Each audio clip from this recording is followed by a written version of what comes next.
DM और MP में कौन ज़्यादा पावरफुल होता है। जी हाँ, नमस्कार दोस्तों, मैं अमित कुमार मौर्य और आप देख रहे हैं Maurya technical support YouTube channel, जिसमें आपका बहुत बहुत स्वागत है। दोस्तों, आज के इस वीडियो में हम बात करने वाले हैं कि डीएम कौन होते हैं, एमपी कौन होते हैं, डीएम और एमपी की क्या शक्तियाँ होती हैं, और इसके साथ ही हम इनके शक्तियों की तुलना करेंगे, इनके शक्तियों का कंपैरिजन करेंगे और ये समझने की कोशिश करेंगे कि इन दोनों में कौन ज़्यादा पावरफुल होता है। तो चलिए वीडियो को शुरू करते हैं। तो सबसे पहले बात करते हैं डीएम की। डीएम जिन्हें डिस्ट्रिक्ट मजिस्ट्रेट कहा जाता है और हिंदी में जिलाधीश या जिलाधिकारी भी कहा जाता है। डीएम जो होते हैं वो जिले के सर्वोच्च प्रशासनिक अधिकारी होते हैं, यानी कि जिले के अंदर जो प्रशासनिक व्यवस्था है उसमें जो सबसे ऊपर का पद है, सबसे टॉप का पद है, वो डीएम का पद होता है। और जिले के अंदर जो है प्रशासनिक व्यवस्था होती है उसको सही ढंग से चलाने की जिम्मेवारी, सुचारू रूप से चलाने की जिम्मेवारी डीएम की होती है। डीएम जो होते हैं वो अपने ज़िले में व्यवस्था को सही ढंग से चलाने के लिए कोई भी फैसला कर सकते हैं। अब वो फैसला कानून के अनुसार ही होना चाहिए, ऐसा नहीं है कि वो कुछ भी कर देंगे, लेकिन प्रशासनिक व्यवस्था सही ढंग से चले इसके लिए उनके पास बहुत पावर है और वो कई तरह के फैसले ले सकते हैं। अगर बात करें डीएम की नियुक्ति की, तो वैसा व्यक्ति जो आईएएस अधिकारी हो उसी को डीएम के रूप में नियुक्त किया जा सकता है। यानी कि डीएम बनने के लिए आवश्यक है कि वह व्यक्ति आईएएस अधिकारी हो, यानी कि वो इंडियन एडमिनिस्ट्रेटिव सर्विसेज का अधिकारी हो, तभी वो डीएम बन सकता है। कहने का मतलब है कि कोई अनपढ़ व्यक्ति, कोई अंगूठा छाप व्यक्ति डीएम नहीं बन सकता। ठीक है, यानी कि डीएम बनने के लिए पढ़ा लिखा होना जरूरी है। अब बात करते हैं एमपी की। एमपी यानी कि मेंबर ऑफ पार्लियामेंट, यानी कि संसद के सदस्य, और इन्हीं को हिंदी में सांसद भी कहा जाता है। तो जो सांसद होते हैं या एमपी होते हैं वो संसद के सदस्य होते हैं। आप जानते होंगे कि संसद के दो सदन होते हैं, यानी कि टू हाउसेज होते हैं, पहला राज्यसभा और दूसरा लोकसभा। तो इन दोनों के जो सदस्य होते हैं, जो मेंबर होते हैं, उनको सांसद ही कहा जाता है, यानी कि एमपी ही कहा जाता है। अब जो लोकसभा के सांसद होंगे उनको सांसद और ब्रैकेट में लोकसभा लिखा जाता है। वहीं जो राज्यसभा के सांसद होते हैं उनको सांसद या और ब्रैकेट में राज्यसभा कहा जाता है। हालांकि दोनों होते सांसद हैं, दोनों मेंबर ऑफ पार्लियामेंट होते हैं। अब जो एमपी होते हैं, यानी कि जो सांसद होते हैं, उनका मुख्य कार्य होता है अपनी क्षेत्र में जो भी समस्याएं हैं, जो भी परेशानियां हैं, उसको केंद्र सरकार के समक्ष रखना, केंद्रीय मंत्रिपरिषद के समक्ष रखना और उसको सॉल्व करने की बात करना, यानी कि उनसे मांग करना कि इसको सॉल्व किया जाए। अब देश में कोई भी समस्या होगी तो ये जो है वो संसद में जाएंगे और वहाँ पे कहेंगे कि ये हमारे देश में समस्या है, सरकार क्या कर रही है, क्यों इसको सॉल्व नहीं कर रही है। ठीक है, वो दबाव बना सकते हैं सरकार पे, यानी कि एमपी के पास ये पावर है कि वो केंद्र सरकार पर दबाव बना सकती है। ठीक है, और सांसद जो होते हैं वो विधायिका के अंग होते हैं। ठीक है, जैसा कि हमने विधायिका, कार्यपालिका और न्यायपालिका वाले वीडियो में ये जाना था कि कौन क्या होता है और किसके क्या कार्य होते हैं।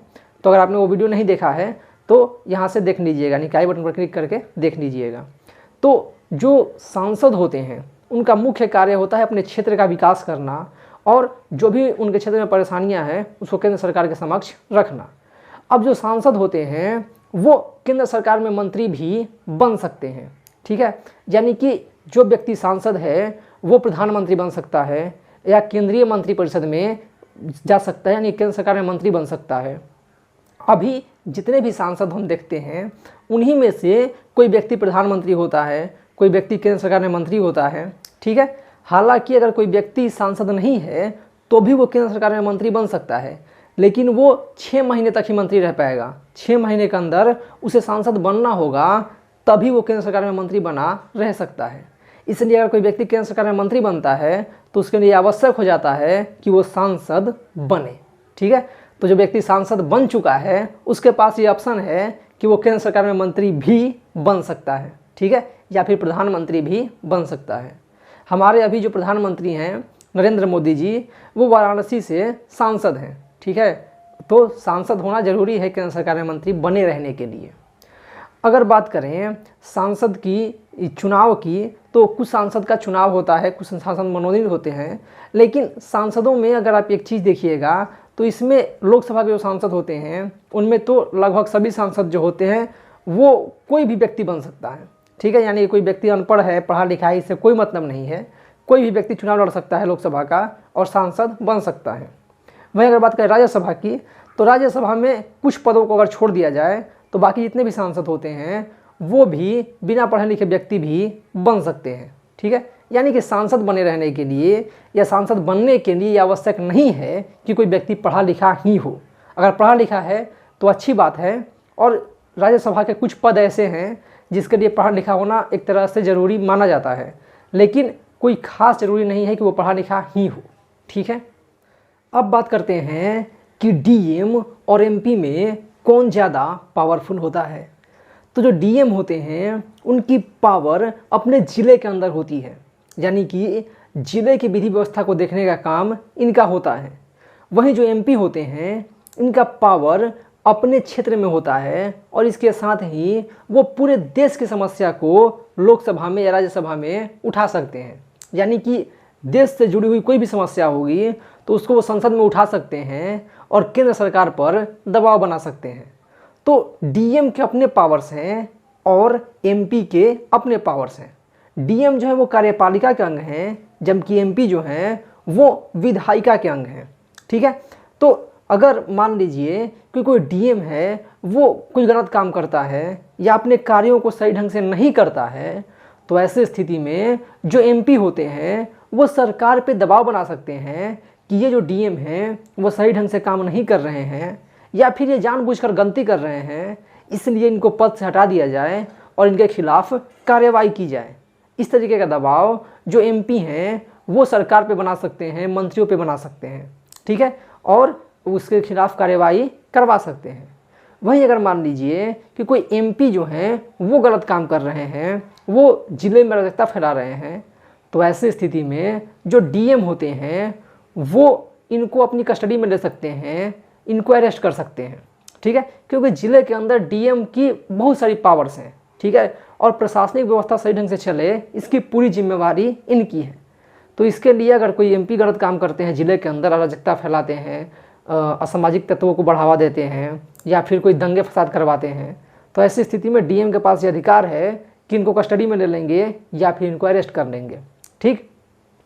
और अगर सिंपली देखा जाए तो अगर एमपी जो हैं वो गलत काम करते हैं तो वो जब 5 साल बाद चुनाव होगा तो जनता के पास अधिकार है कि उनको फिर से न चुने, उनको पद से हटा दें, ठीक है। लेकिन डीएम के पास ये अधिकार है कि ज़िले की जो विधि व्यवस्था को सही ढंग से चलाने के लिए वो इनको कस्टडी में ले सकते हैं। तो दोनों के अपने अपने पावर्स हैं। लेकिन अगर जो एमपी है वो मंत्री बन जाएं केंद्र सरकार में या फिर प्रधानमंत्री बन जाएं तो इनकी पावर जो होगी वो एकाएक बहुत ज़्यादा बड़ी हो जाएगी, ठीक है। या फिर जो रूलिंग पार्टी के एमपी होते हैं उनके पास भी अपना पावर होता है, क्योंकि वो मंत्रियों से कह के और डीएम के खिलाफ कार्रवाई करा सकते हैं या फिर कोई काम करा सकते हैं, ठीक।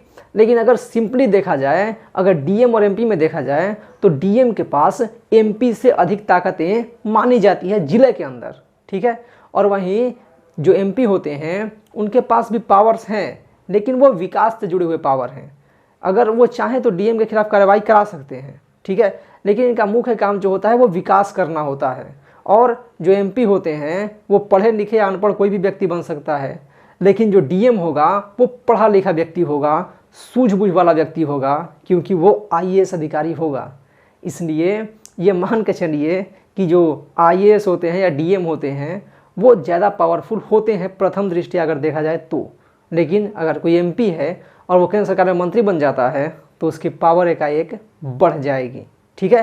हालांकि मैं फिर एक बार कहता हूँ कि दोनों के पास अपनी अपनी शक्तियाँ होती हैं। तो इस वीडियो में इतना ही।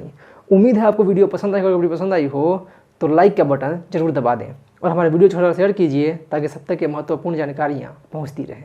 और अगर आपके मन में कोई कन्फ्यूजन है, आप कुछ पूछना चाहते हैं या फिर आप चाहते हैं कि मैं किसी और टॉपिक पर वीडियो बनाऊं, तो उसकी जो बातें हैं वो आप कमेंट बॉक्स में लिख सकते हैं और उसके उत्तर देने की या उस टॉपिक पर वीडियो बनाने की मैं पूरी कोशिश करूँगा।